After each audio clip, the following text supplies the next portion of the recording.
Le bémol que certains peuvent soulever, c'est de dire qu'il n'a pas été vraiment impactant en deuxième partie de Ligue des Champions, puisque Guardiola avait trouvé un système de jeu qui a fait qu'il a glissé sur le banc.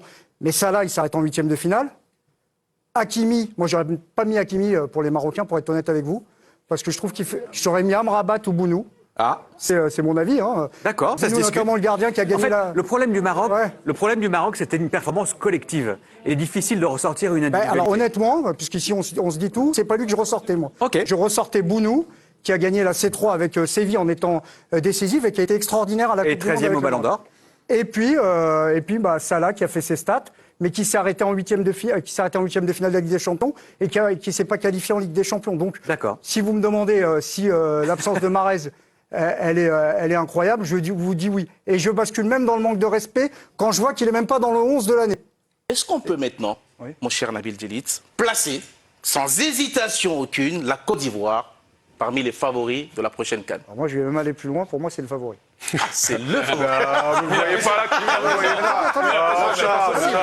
Là, c'est pas possible. C'est un sujet. Aucun respect, Nabil. J'ai même eu la chance d'en parler avec Mahrez, capitaine de l'équipe d'Algérie. Je lui ai demandé, mais pour toi, qui est le favori de la compétition? Pour lui, il n'y a pas de favori, sauf un favori, peut-être, la Côte d'Ivoire, qui reçoit à domicile. Parce que quand on regarde les squads de la Côte d'Ivoire, c'est quand même très impressionnant au niveau de toutes les lignes. Et moi, je n'ai pas attendu ces deux matchs-là pour savoir que ça allait être la grosse équipe du tournoi. C'est vrai que vous, déjà en octobre, vous étiez conquis, vous nous disiez la Côte d'Ivoire, elle sera là. C'est le dernier carré minimum. Et je vous dis, dans le plus grand calme, plus une équipe qui a gagné à domicile.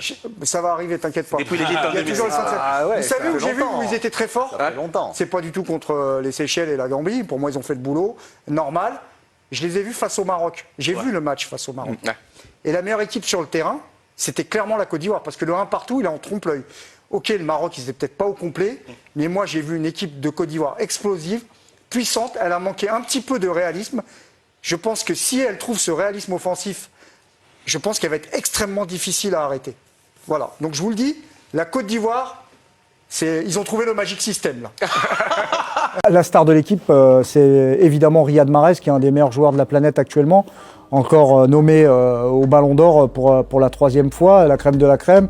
Le gaucher algérien au toucher soyeux et au contrôle incroyable. Mahrez, c'est l'âme actuellement de la sélection algérienne. C'est un garçon qui a pris ses responsabilités, qui s'est investi, qui s'est impliqué, qui est devenu capitaine avant la Coupe d'Afrique des Nations en Égypte. Ensuite, Mahrez, en plus d'être un leader impactant, c'est aussi des stats incroyables.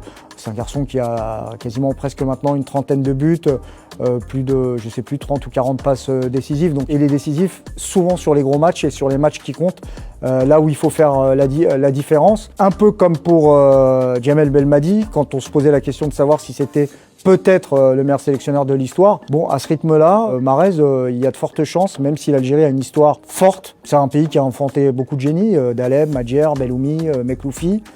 Mahrez, à ce rythme-là, il va peut-être passer devant tout le monde.